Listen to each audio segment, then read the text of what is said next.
So hello my dear students, कैसे हैं आप लोग। आशा करती हूँ आप सभी स्वस्थ होंगे, फर्स्ट क्लास होंगे। There is no doubt about it. देखिए, क्लास 10th में जैसा कि जो सीरीज चल रही थी, आपको बहुत अच्छे से पता है। सीरीज का नाम है निर्वाण सीरीज। मैं बार बार इस सीरीज का नाम इसलिए लेती हूँ कि मुझे कोई प्रचार नहीं करना है, लेकिन जो बच्चे फर्स्ट टाइम देख रहे हैं, क्योंकि जरूरी नहीं है वो आज ही देख लें, कब जब नींद से जागे तब देख सकते हैं।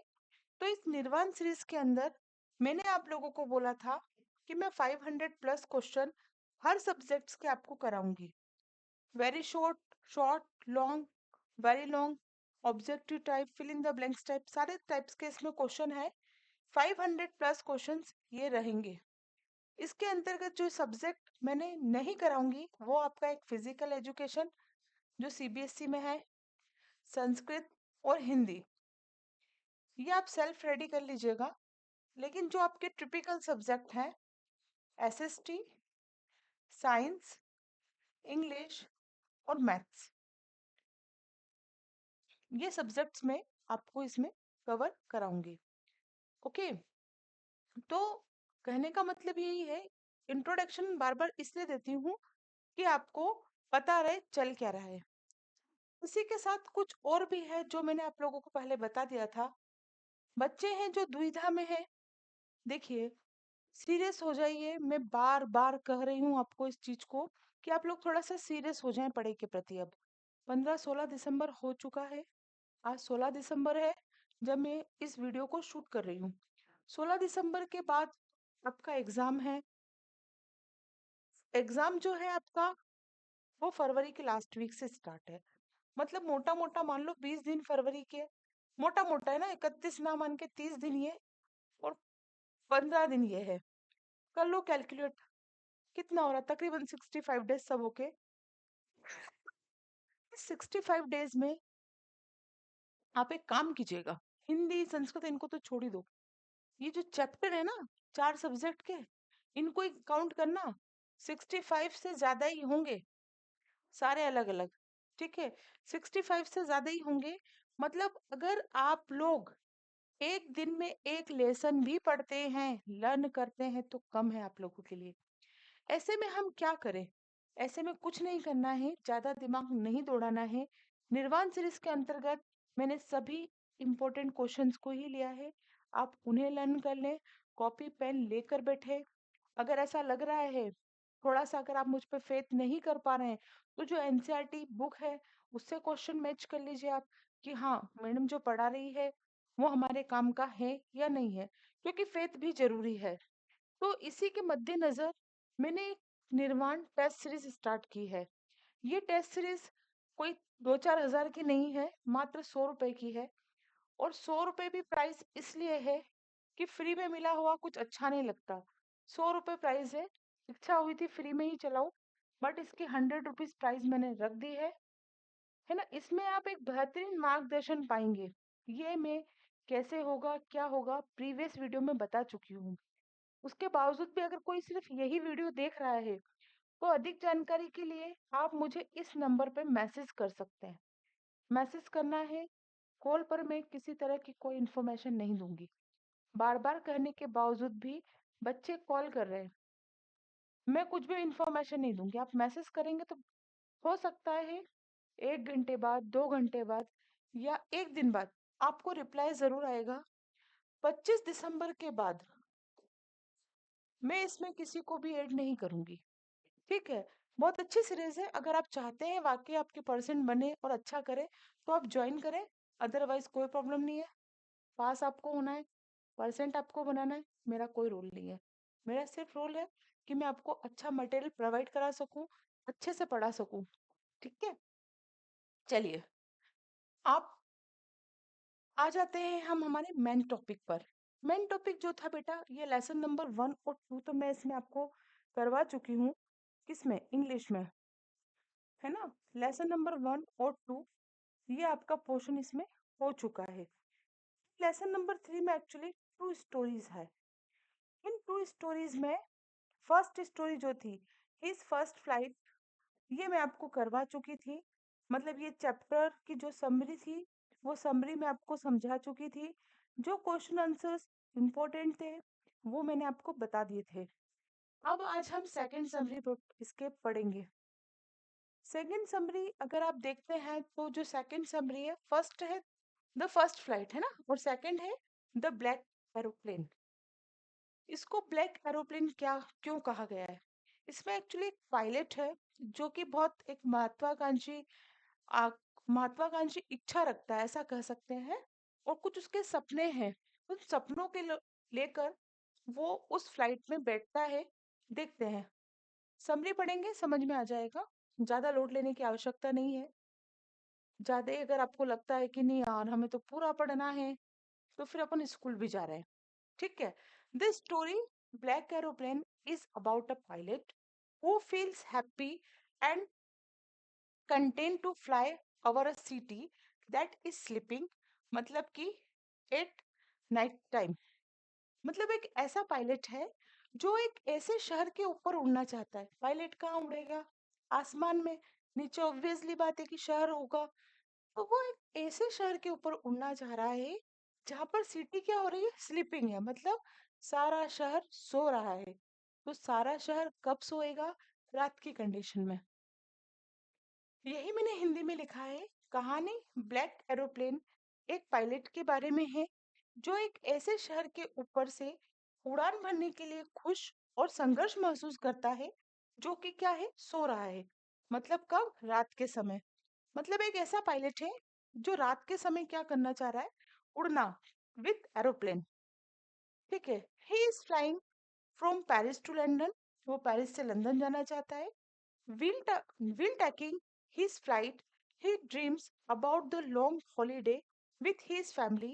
He also fantasizes about the breakfast he would have upon landing.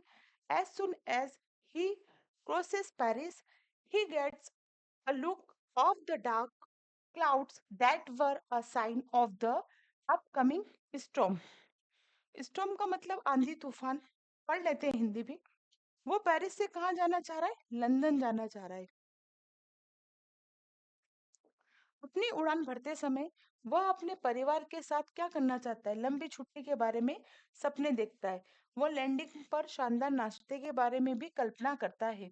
जैसे ही वो पेरिस को पार करता है, उसे काले बादलों का एक रूप मिलता है जो आगामी तूफान का संकेत था, है ना। जैसे ही उसने लैंडिंग करी, पेरिस थोड़ा सा पार किया, उनसे क्या दिखा? उसे ऐसा संकेत इंडिकेट हो गया था कि भयंकर आंधी तूफान आ सकता है। तो उन्हें क्या करना था? उन्हें अपने प्लेन को रिवर्स पेरिस ले जाना था। लेकिन उन्होंने ऐसा नहीं किया। क्यों नहीं किया? देखते हैं। जब कुछ सपने होते हैं ना आंखों में, उसके भी कुछ सपने थे।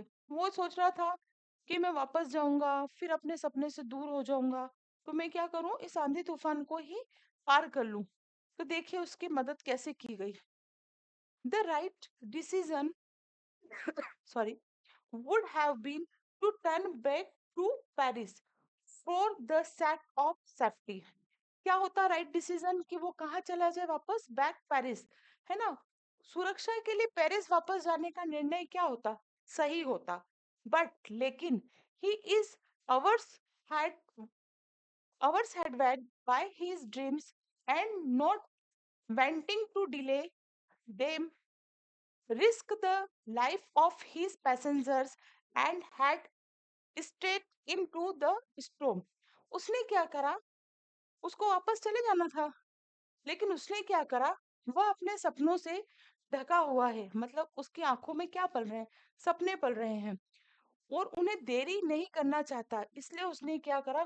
खुद अपने जीवन को और जो उस फ्लाइट में पैसेंजर थे, यात्री थे, उनके जीवन को क्या करा? जोखिम में डालता है और सीधे तूफान में चला जाता है। Everything gets dark. सब कुछ अंधकारमय था।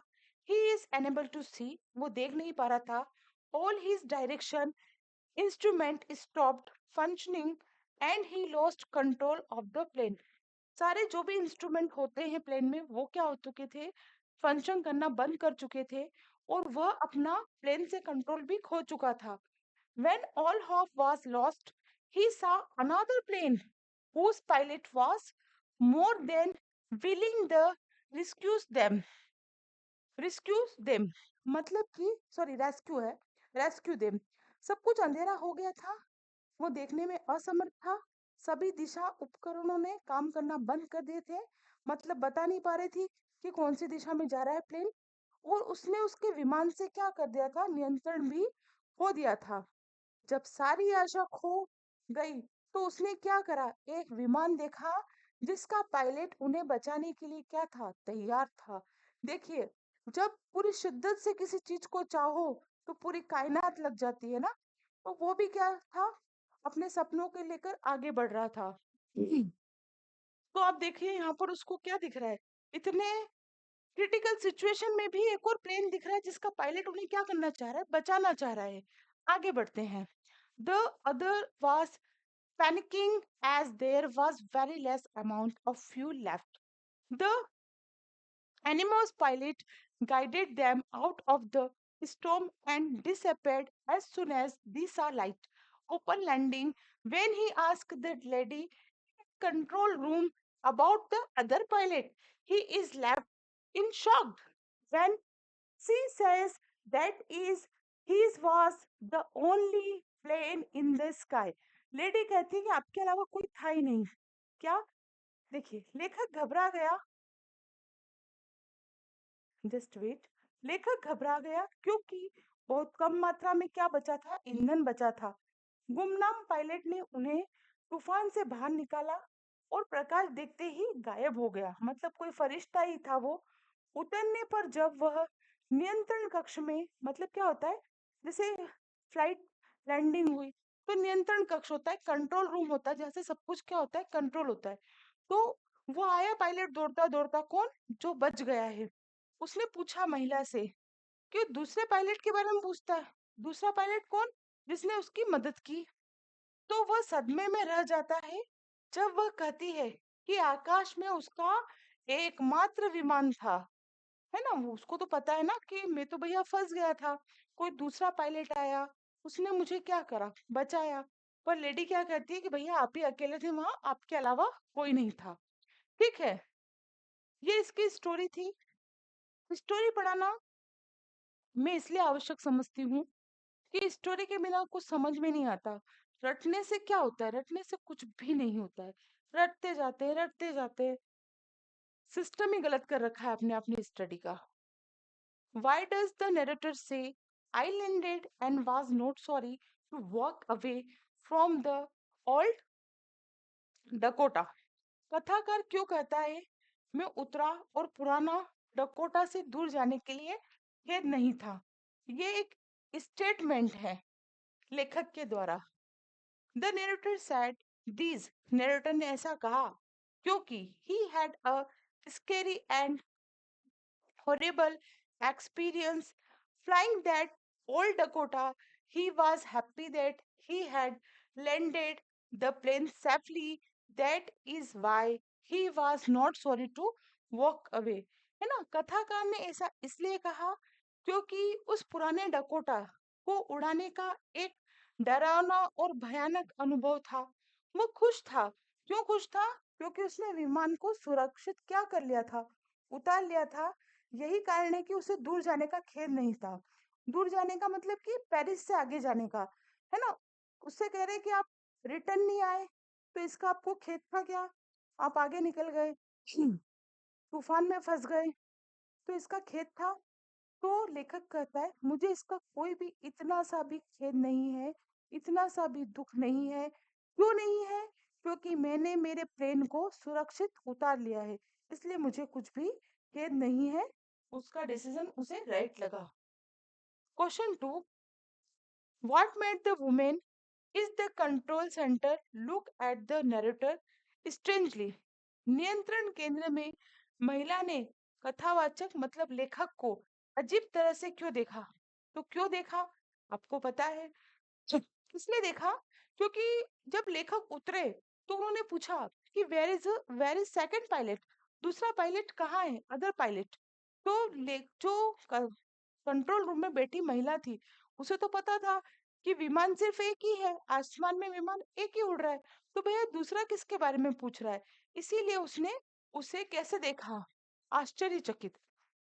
When the narrator asked the lady about the My Stories aeroplane that he guided him and brought him back safely through the dark woods, she looked at him strangely. That woman had not seen any other aeroplane on the radar. As per her, there was no other plane in the sky, so he gave him a puzzled look. है ना? जब कथाकार ने महिला से उस रहस्यमय हवाई जहाज के बारे में पूछा, जिसने उसे निर्देशित किया था, मतलब कि बचाया था, और उसे काले बादलों के माध्यम से सुरक्षित रूप से वापस लाया, हाँ, तो उसने उसे अजीब तरह से देखा। उस महिला ने किसी अन्य को नहीं देखा था। रडार पर हवाई जहाज उसके अनुसार आकाश में कोई अन्य विमान नहीं था। इसलिए उस महिला ने उसे हैरानी की निगाह से क्या किया? देखा। वही वाला क्वेश्चन है, कंट्रोल रूम में बैठी महिला ने कथावाचक को अजीब तरह से क्यों देखा? ठीक है। और ये मेरी जो आपके लिए टेस्ट सीरीज है उसकी इंफॉर्मेशन है। आप चाहे तो पढ़ सकते हैं, आप चाहे तो ना पढ़े, आप चाहे तो सेल्फ स्टडी कर सकते हैं, आप चाहे तो मेरे साथ जुड़ सकते हैं, लेकिन यकीन मानिए आपको बहुत आनंद आएगा। ठीक है। अब बहुत जल्दी इसके बाद जो मैथ्स सब्जेक्ट है वो भी स्टार्ट होने वाला है। ठीक है।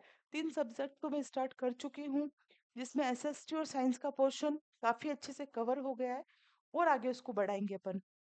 आप इंग्लिश का देख रहे हैं, ये भी चल रहा है। इसका ग्रामर पोर्शन भी बहुत जल्दी मैं स्टार्ट करने वाली हूँ और आपके सामने लेकर आने वाली हूँ। जल्द मुलाकात होगी नेक्स्ट वीडियो में। तब तक के लिए जय हिंद, जय Bharat. Thank you very much.